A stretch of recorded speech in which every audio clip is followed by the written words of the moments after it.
O casamento entre Betty Grafstein e José Castelo Branco sempre esteve envolto numa aura de curiosidade. O que teria unido, afinal, duas pessoas tão diferentes? As teorias são muitas, o coro de vozes críticas ainda maior, mas a verdade é que, há 30 anos, quando se casaram, a socialite americana já era uma pessoa muito à frente para o seu tempo. Já na altura, Betty movia-se com naturalidade em todos os círculos, abraçando a diferença e pensamentos que então eram considerados o fora da caixa. É certo que, quando conheceu José Castelo Branco, este ainda não tinha assumido sem preconceitos a sua verdadeira identidade, mas já trazia na bagagem o percurso como Tatiana Romanova e se pautava por uma excentricidade pouco comum, mesmo para os anos 90 em Portugal.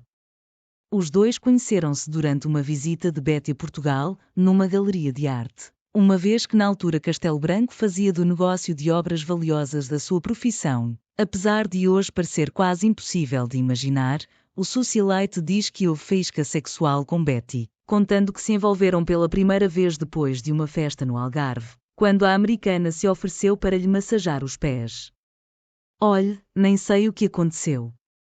A Betty começou a fazer a massagem e aí, meu Deus, aconteceu.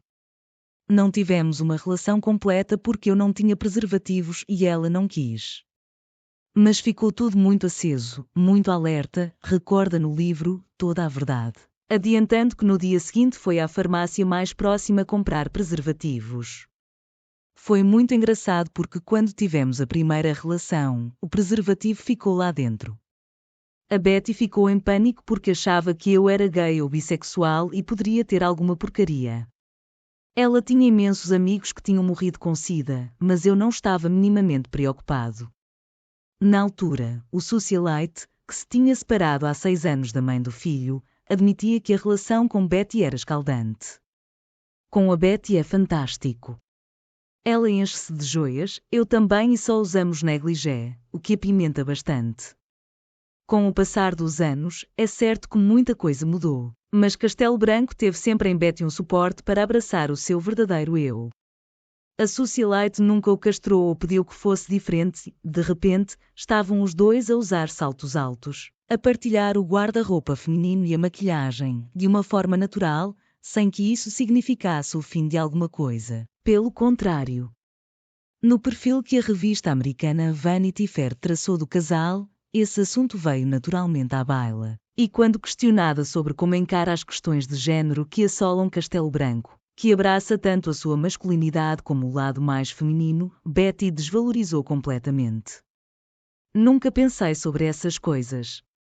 Eu adoro toda a gente, disse a veterana, admitindo, precisamente, que o lado feminino é uma das coisas que mais a encantou no marido que, segundo a americana, pode ser uma pessoa difícil de entender devido ao show-off e personagem que assume, mas que o casamento longo ajudou a que o entendesse de todos os ângulos possíveis.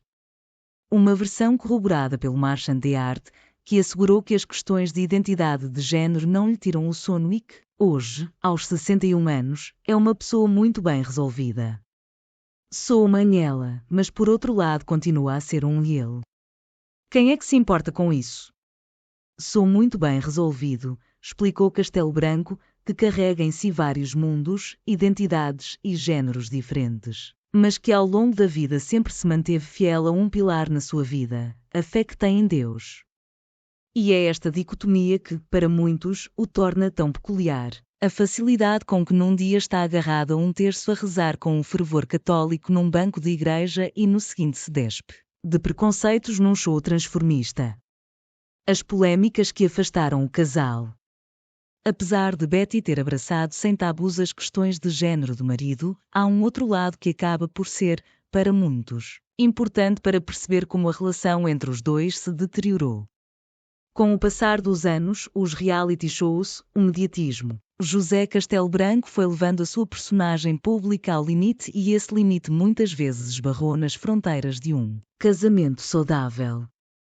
O vídeo das orgias com um casal de Famalicão, os mamassos com Alexandre Frota para todo o mundo ver no reality show, Quinta das Celebridades, são apenas alguns dos muitos exemplos de como a postura de Castelo Branco levou a relação a passar uma fronteira, até um ponto em que para quem os conhece se tornou numa espécie de fachada.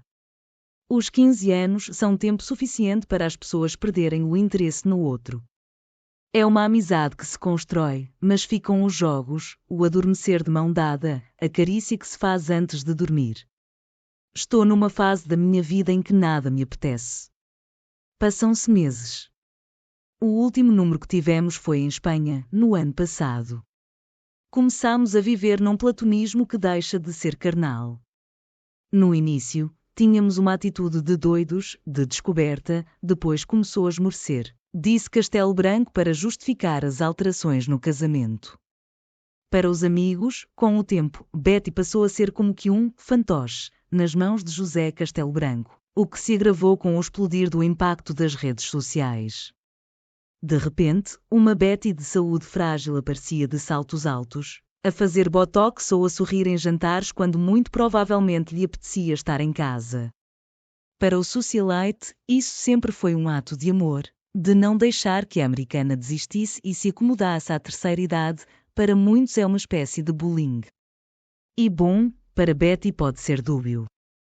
Na entrevista ao Vanity Fair, a americana admitiu isso mesmo, que por vezes o marido era uma espécie de capataz que não a deixava estar sossegada quando o seu corpo de 95 anos já pedia repouso.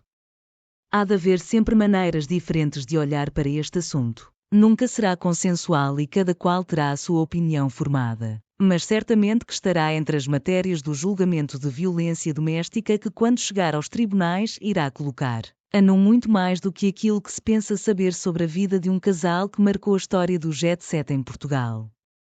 Se por fachada, amor ou interesses de parte a parte, só os protagonistas saberão completamente a verdade.